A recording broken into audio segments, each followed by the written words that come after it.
नमस्कार, कृति समाचारमा स्वागत छ। म शान्त दाहाल। समाचार सुरु गरौँ मुख्य खबरबाट।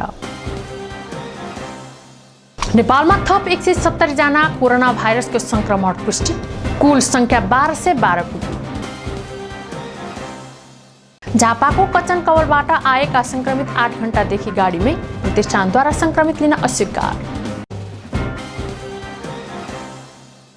सुनसरीको बराह क्षेत्र नगरपालिका 3 जामुनगाछीमा एक युवाको शव फेला, मृत्यु हुनेमा दमक स्थायी घर भई बराह क्षेत्रमा बस्दै आएका कमल राई। लकडाउनका कारण गम्भीर प्रकृतिका बिरामीहरू तथा दीर्घ रोगीहरूको लागि औषधि अभाव, औषधि नपाएर उनीहरू समस्यामा। प्रदेश 2 को रौतहटको ईशनाथ नगरपालिकाको जुकाहामा प्रहरी र स्थानीय बीच झडप, 12 राउन्ड हवाई फायर, 2 स्थानीयवासी पक्राउ। रुकुम पश्चिमको चौर जहारीमा भएको घटनाको विरोधमा राष्ट्रिय दलित पत्रकार संघ सुनसरीद्वारा शुक्रबार दिउँसो मोमबत्ती बाल्दै सरकारको ध्यानाकर्षण, इलाका प्रशासन कार्यालय अगाडि विरोध प्रदर्शन। लकडाउनको मौका छोपेर लागु औषध कारोबारमा संलग्न एक युवालाई सीमा क्षेत्रमा प्रहरीद्वारा पक्राउ पर्नेमा कोशी गाउँपालिकाका तनवीर आलमिया। बीपी कोइराला स्वास्थ्य विज्ञान प्रतिष्ठानमा नयाँ सहप्रवक्ता नियुक्त, दन्त चिकित्सा विभागका डाक्टर आशिष श्रेष्ठ नियुक्त। र नेपाल प्रेस युनियन सुनसरीद्वारा जिल्लाका 260 जना सञ्चारकर्मीहरूको कोरोना बिमा।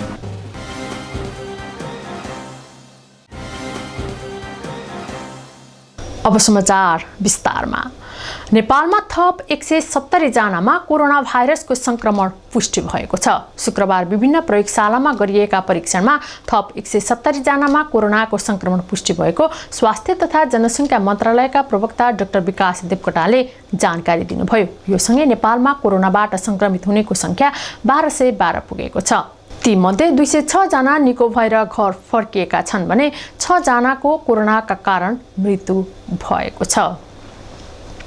झापाको कचन कवलका संक्रमित 27 जनालाई बीपी कोइराला स्वास्थ्य विज्ञान प्रतिष्ठानको कोभिड अस्पतालले राख्न अस्वीकार गरेपछि संक्रमितहरू 8 घण्टादेखि गाडीमै बसेका छन्।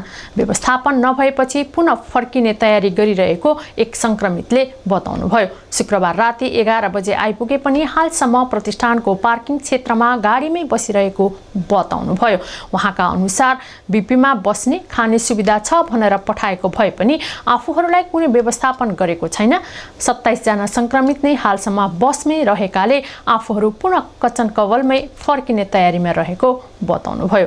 बीपीमा यसअघि पनि 27 जनालाई राखिएको थियो। उनीहरूलाई पनि कोभिड अस्पतालमा नराखेर पेइङ वार्डमा राखिएको छ। बीपीमा 100 बेड क्षमताको कोभिड अस्पताल बने पनि हालसम्म प्रयोगमा रहेको छैन। सामग्री अभावका कारण सञ्चालन आउन नसकेको स्रोत बताउँछ।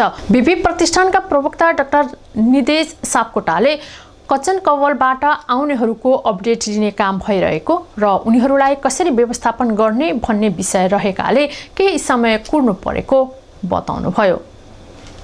सुनसरीको बराह क्षेत्र नगरपालिका 3 जामुनगाछीमा एक युवाको शव फेला परेको छ।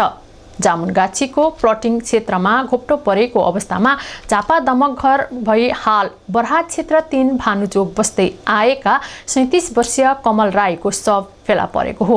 दोस्रो पत्नी मधु राईसँग बस्दै आएका उनको हत्या वा अन्य कारणबाट मृत्यु भएको हो भन्ने विषयमा अनुसन्धान भइरहेको इलाका प्रहरी कार्यालय चक्रघट्टीका प्रहरी निरीक्षक शरण कुमार दाहालले बताउनुभयो। घटनामा संलग्न भएको आशंकामा प्रहरीले 3 युवालाई नियन्त्रणमा लिए पनि पहिचान खुलाएको छैन। प्रहरी निरीक्षक दाहालले सोधपुछका लागि ल्याइएको बताउनुभयो। पत्नी मधु राईले घटनाको सत्य तथ्य बाहिर ल्याउन प्रहरी समक्ष माग गर्नुभएको छ भने तर हालसम्म पनि जाहेरी दिनुभएको छैन। प्रारम्भिक अनुसन्धानमा कमलको मदिरा सेवन गरेर हत्या गरेको हुन सक्ने अनुमान गरिएको छ। सब पोस्टमार्टमका लागि बीपी कोइराला स्वास्थ्य विज्ञान प्रतिष्ठान पठाइएको छ। निरन्तरको लकडाउनका कारण गम्भीर प्रकृतिका बिरामीहरू तथा दीर्घ रोगीहरूको लागि औषधि अभाव हुन थालेको छ। रोग नियन्त्रणको लागि सेवन गर्नुपर्ने औषधि नपाएर बिरामीहरू लकडाउनको समयमा थप समस्यामा पर्न थालेका छन्। एक रिपोर्ट। लगातारको लकडाउनका कारण सुनसरीमा औषधि अभाव हुन थालेको छ। गम्भीर प्रकृतिका बिरामीहरू तथा दीर्घ रोगीहरू औषधि नपाएर समस्यामा पर्न थालेका छन्। जटिल र दीर्घ रोगीहरूले नियमित रूपमा खाने औषधिहरूको अहिले बजारमा अभाव हुन थालेको छ। विगत 2 महिनादेखि जारी लकडाउनका कारण सुनसरीमा औषधि अभाव हुन थालेको हो। विशेष गरेर शल्यक्रियामा प्रयोग हुने आइसियु र सिसियुमा प्रयोग हुने अत्यावश्यक औषधिहरू बिस्तारै अभाव हुन थालेको र सरकारले यसतर्फ ध्यान नदिए बिरामीले यस्ता औषधि नपाउँदा समस्या भोग्नुपर्ने औषधि व्यवसायहरू बताउँछन्। त्यसैगरी उच्च रक्तचाप, मधुमेह तथा मानसिक रोगीहरूले सेवन गर्ने औषधिहरूको पनि बजारमा अभाव छ। चिकित्सकको सल्लाह अनुसार सेवन गर्ने औषधिहरूको अभाव भएपछि बिरामीले औषधि पसलले दिएको वैकल्पिक औषधि सेवन गर्न बाध्य बनेका छन्। भारत सरकारले अत्यावश्यक 23 प्रकारका औषधि आयात गर्न दिने भने पनि उपलब्धता कम हुँदै गएपछि बिरामीहरू समस्यामा पर्ने गरेको व्यवसायहरूले बताएका छन्। लकडाउनमा औषधि उत्पादन र वितरणमा समस्या देखिएका कारण बजारमा दीर्घ रोगीको औषधिमा अभाव देखिएको औषधि व्यवसायी सञ्जीव चौधरीले जानकारी दिएका छन्। जस्तो सुगरको भयो, प्रेसरको भयो, मानसिक रोगीहरू, त्यसपछि दमका बिरामीहरू जसले चाहिँ बाफ लाउनु पर्ने हुन्छ, त्यो औषधिहरू चाहिँ मार्केटमा मेरो पसलमा पनि आउँछन्। किन छैन भन्दाखेरि अब के भन्नु र, मार्केटमा पाइरहेको छैन। हामीले पनि अब स्टोकिसबाट ल्याउने हो, स्टोकिसहरूसँग भन्दाखेरि कम्पनीमा छैन भन्छन्, सुपरमा छैन भन्छन् माथि। अब जसले चाहिँ अब मलाई लाग्छ अब बाहिरबाट इन्डियाबाट जुन इम्पोर्ट हुन्छ त्यो पाइरहेको छैन। इन्डियाको मात्रै र नेपालको पनि कति धेरै औषधिहरू चाहिँ पाउन चाहिँ छोडिसक्यो। अब जस्तो कि हामीसँग त्यो बाफ लगाउने त्यो आस्तालिनको सोलुसन हुन्छ नि, त्यो झोलै पाइरहेको छैन। त्यसको सिप्ला कम्पनीको इनहेलर भयो, त्यो स्प्रे गर्ने, त्यो धेरैवटा अहिले पाइरहेको छैन।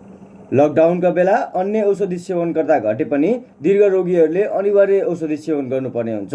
नियमित सेवन गर्नुपर्ने औषधिको अभाव अबका दिनमा अझै बढ्ने औषधि व्यवसायी सङ्घ सुनसरी शाखाका अध्यक्ष रविन्द्र घिमिरेले बताए। सहजता त छैन। अब आवत जावतमा कठिनाइ नै छ, ढुवानीमा समस्या छ। हिजोको जस्तो तपाईँको पब्लिक ढुवानीका साधनहरू, ट्रान्सपोर्टहरू चलिरहेको अवस्था छैन। अहिले व्यक्तिले तपाईँको ह्यान्ड टु ह्यान्ड बोकेर मोटरसाइकलमा बोकेर लाने पुर्याउने यो चलि नै रहेको छ अहिले चाहिँ। अब यसरी नै लम्बिँदै जाने हो भने अब परिस्थिति त असहजै हुँदै हुँदै हुँदै दिन प्रतिदिन गइ नै रहेको छ र यो स्थिति कायमै रहने हो भने अब व्यवसायीहरूले व्यवसाय बन्द गर्नुपर्ने अवस्था पनि आउन सक्छ। सुनसरी जिल्लामा झन्डै 600 औषधि पसलहरू रहेका छन्। अधिकांश औषधि पसलहरूमा औषधिको अभाव हुन थालेको भन्दै औषधि पसल सञ्चालकहरूले बेलैमा सरकारले पहल गर्नुपर्ने माग गरेका छन्। औषधि आयातमा नेपाल सरकारले सहज वातावरण बनाउनु जरुरी देखिएको छ।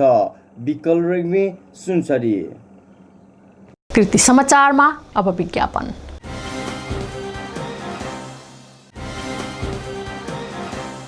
कृति समाचारमा पुनः स्वागत छ। अब बाँकी समाचार। प्रदेश 2 को रौतहटको इसनाथ नगरपालिकाको जुकाहामा प्रहरी र स्थानीय बीच झडप भएको छ। शुक्रबार 11:30 बजेतिर 2 जना कोरोना भाइरसबाट संक्रमितलाई आइसोलेसनमा उपचारको लागि लाने क्रममा झडप भएको रौतहट प्रहरीले जनाएको छ। रौतहट जिल्ला प्रहरी कार्यालयका एसपी रविराज खड्काका अनुसार स्वास्थ्यकर्मी र प्रहरीलाई अवरोध गर्न खोजेपछि प्रहरीले 12 राउन्ड हवाई फायर समेत गरेको थियो। प्रहरीमाथि ढुङ्गामुढा पनि गरेका थिए। प्रहरीमाथि हातपात गरेको आरोपमा 2 जनालाई नियन्त्रणमा समेत लिएको उहाँले बताउनुभयो। अहिले अवस्था सामान्य बनेको छ।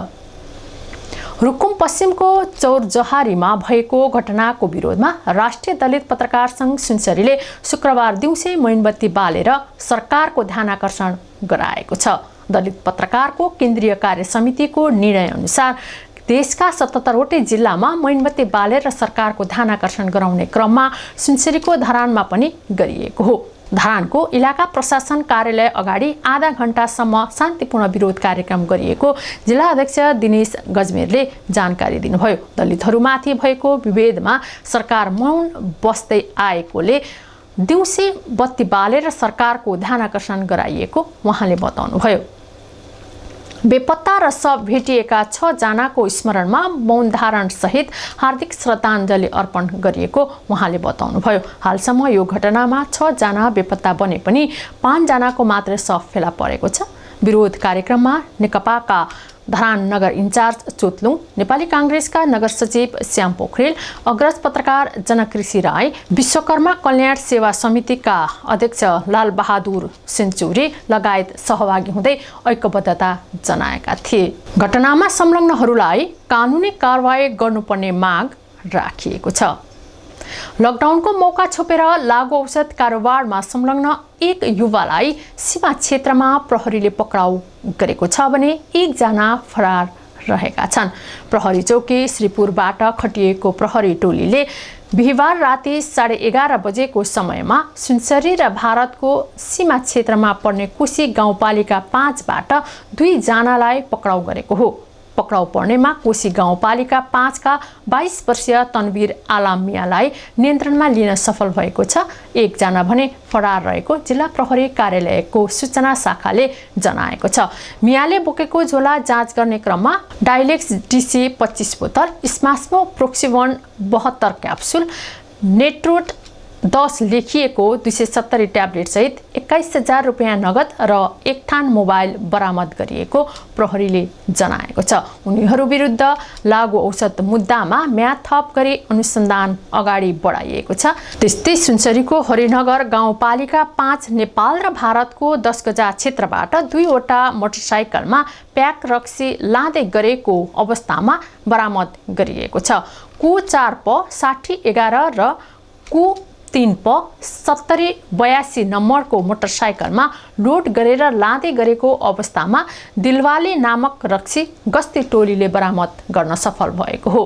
प्रहरीलाई देख्ने बित्तिकै मोटरसाइकल छाडेर फरार भएका थिए। बीपी कोइराला स्वास्थ्य विज्ञान प्रतिष्ठानमा नयाँ सहप्रवक्ता नियुक्त भएका छन्। यसअघि डाक्टर अशोक अय्यर सहप्रवक्ताका रूपमा कार्यरत थिए। उनको कार्यकाल समाप्त भएसँगै नयाँ सहप्रवक्ता नियुक्त भएका हुन्। नयाँ सहप्रवक्ता डाक्टर आशिष श्रेष्ठ नियुक्त भएको प्रवक्ता डाक्टर निदेश सापकोटाले जानकारी दिएका छन्। उनी दन्त चिकित्सा विभाग अन्तर्गत ओरल प्याथोलोजी विभागमा कार्यरत छन्। डाक्टर अय्यरले पुग नपुग 3 वर्ष सहप्रवक्ताको रूपमा भूमिका निर्वाह गरेका छन्। श्रेष्ठ धरान 13 वासी हुन्। प्रवक्ताको कार्यकाल 2 वर्षसम्म हुन्छ। यसअघि प्रवक्ता हात जोड्ने विभागका डाक्टर पशुपति चौधरी रहेका थिए। उनको कार्यकाल समाप्त भएपछि लामो अवधिसम्म प्रवक्ता नियुक्त भएका थिएनन्। नयाँ उपकुलपति प्राध्यापक डाक्टर ज्ञानेन्द्र गिरी नियुक्त भएपछि डाक्टर निदेश सापकोटालाई नियुक्त गरेका थिए। सापकोटा मानसिक रोग विभागमा कार्यरत छन्। नेपाल प्रेस युनियन सुनसरीले जिल्लाका 260 जना सञ्चारकर्मीको कोरोना बिमा गरेको छ। प्रेस युनियन सुनसरीका अध्यक्ष पवन अधिकारीका अनुसार युनियन कार्य समितिले जिल्लाका 260 जना सञ्चारकर्मीको कोरोना बिमा गरेको हो। उहाँका अनुसार 150 जना सञ्चारकर्मीको IME जनरल इन्सुरेन्सले बिमा गरेको र बाँकी 110 जना सञ्चारकर्मीको युनियन कार्य समितिले बिमा गरिदिएको छ। कोरोना बिमा व्यवस्थापन समितिका संयोजक कृष्ण अधिकारीले युनियनले जिल्लाका सञ्चारकर्मीको कोरोना बिमा गर्नु सकारात्मक रहेको बताउनुभयो। कोरोना बिमा व्यवस्थापन समितिका सदस्यहरू निशान चौधरी, उषा किरण घिमिरे लगायतले शुक्रबार IME जनरल इन्सुरेन्स लिमिटेड इटहरीका शाखा प्रमुख भोजराज अधिकारीलाई बिमाको पोलिसीबारे समन्वय गर्नुभएको थियो। शुक्रबार नै 110 जनाको पैसाको चेक पनि हस्तान्तरण गरिएको थियो। द आर्ट अफ लिभिङ नेपालको धरान सेन्टरले बीपी कोइराला स्वास्थ्य विज्ञान प्रतिष्ठानलाई 50 स्थान व्यक्तिगत सुरक्षा उपकरण PPE प्रदान गरेको छ। प्रतिष्ठानमा कार्यरत डाक्टर, नर्स तथा अन्य कर्मचारीहरूलाई कोरोना महामारीबाट बच्नका लागि अपनाइने सुरक्षालाई मध्यनजर गर्दै PPE प्रदान गरिएको हो। संस्थाको काठमाडौँ स्थित केन्द्रीय कार्यालयको कोष तथा सुनसरी जिल्लाको धरानमा रहेको सेन्टरमा प्रशिक्षक तथा the art of living Dharan समिति संयोजक पार्वती श्रेष्ठको सहयोगमा सो पिपिई उपलब्ध गराइएको हो। लिभिङका केन्द्रका महासचिव सन्दीप शाहको अगुवाईमा शुक्रबार 50 थान पिपी प्रदान गरिएको हो।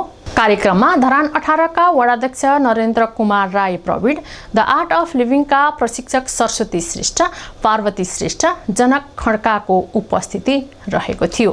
कार्यक्रममा अस्पतालका निर्देशक प्राध्यापक डाक्टर गौरीशंकर शाहले सङ्कटका बेला प्राप्त पिपीले स्वास्थ्य कर्मीहरूलाई धेरै राहत पुगेको बताउनुभयो।